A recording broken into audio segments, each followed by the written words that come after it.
Good afternoon, preppers. Happy Tuesday to you. Time is short when it comes to food. Of course, stocking up, stockpiling, and filling up your prepper pantry is the top, or pretty close to the top, as far as essentials you will need.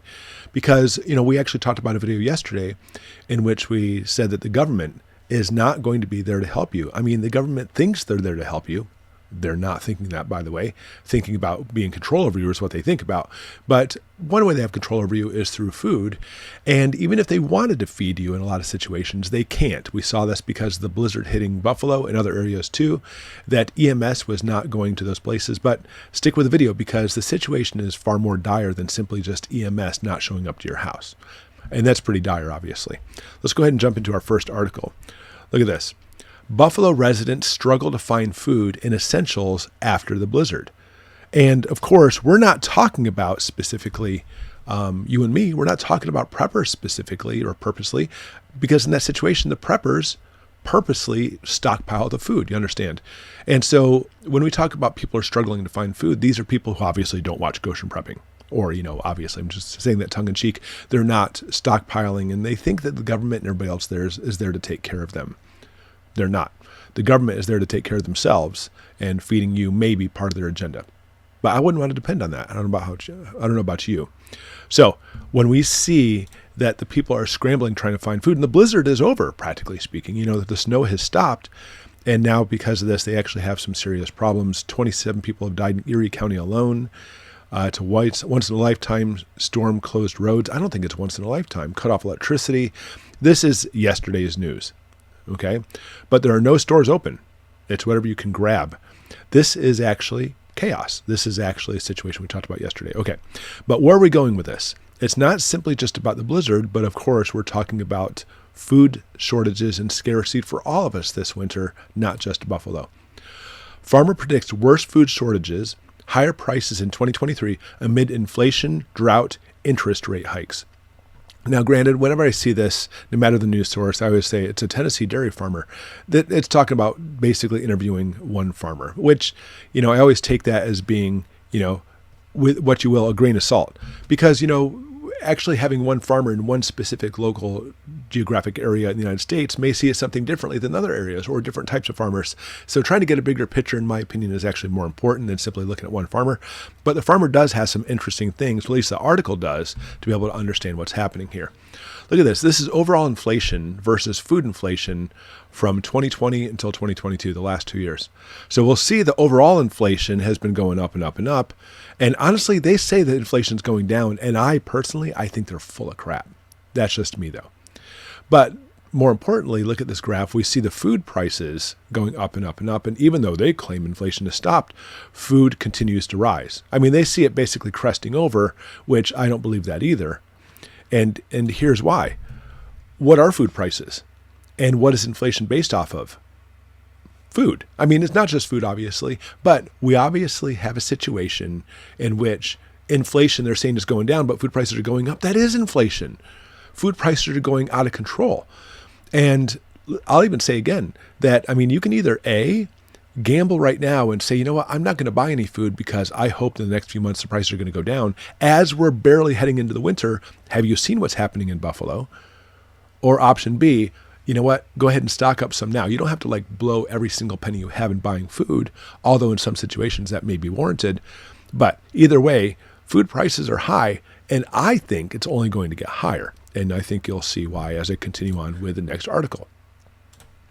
U.S. vegetable prices soar 40% as water cuts crush supply. Okay, veggies going way up. And we actually feed a lot of cattle. So, obviously we don't feed them corn and peas. Well, we do feed them corn. But obviously we don't feed the other animals and stuff, peas and such, practically speaking. But if we're actually having vegetable prices soar, it's going to basically even more catastrophic with what? Milk, meat, and eggs. In fact, the egg market, and this blows me away, it says it went up 15 cents to a record high, $5.42 a dozen. $5.42 a dozen. And last year, at our local mom and pop grocery store in Clare, Michigan, they had a sale where you can get a dozen eggs for 49 cents. And that was a really good deal. And people just flocked in and bought as many as they could. I think there was a limit of 2. And their normal price, I think, was like $2 a dozen. on sale for 49 cents. And you would think, wow, $2 a dozen. That's a lot of money for eggs. But now we're looking at a national average of $5.42 for eggs. So look, as we see food prices going up and we see vegetable prices going up and all these things going up, it's only going to spill over and make some of the even more essentials, meat, eggs, and milk, go up even higher. It's a lagging effect. And we've talked about this lagging effect before. In other words, even if food prices are cresting over, which I don't believe it, how about you? We're still looking at a lagging effect of other things, other commodities and foods that we're trying to bring in, still going up. Not to mention, you have to understand, what time of year is it? Is it springtime where we can start planting? Is it fall where we can harvest? It's winter. And with the exception of a few exceptions, most of our crops we brought in have already been brought in. We're not going to be getting more food, practically speaking. Now, America and the United States, we do import a lot of food from other countries, but this is not a United States famine. This is a worldwide famine. Okay, this is happening everywhere. So the food coming in from other countries, even though there's actually still harvest coming from other countries, we're not looking at all of what we've actually seen in the past. All right, let's jump back to our articles. The last one I'll show you is simply the rising cost of basic food items, leaving poorest people in the world off, a British study finds. Now, this makes perfect sense. As this lady's putting away things in her cabinet, I want you to understand that who is going to be getting the shaft first? Is it going to be the super rich?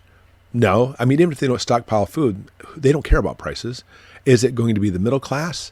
Yeah, they're going to get hit, obviously, especially for the fact that, middle class are stuck between, oh my gosh, I can barely pay my bills. How am I supposed to buy some extra food?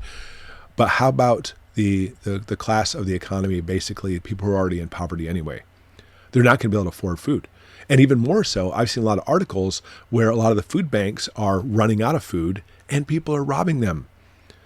So guys, it's all about community. I mean, prepping really is, in my opinion, taking care of you and your family first. It really is. Because if you can't take care of you and your family, how are you supposed to take care of anybody else? So you need to get ready for you and your family. But it's also about community. If you have some neighbors, if you have some relatives, some people that you know who are in need, and in small case scenarios, you think you can help them out, then help them out. Because in these situations, the government, the world, the elite, everybody wants us divided as much as possible. And there's no better division than people who are starving.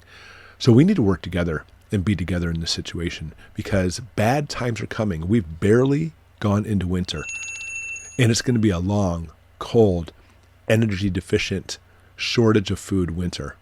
And I'm really afraid where this is heading. So guys, more than any time, more than any other time at all, we need to stick together and help each other out.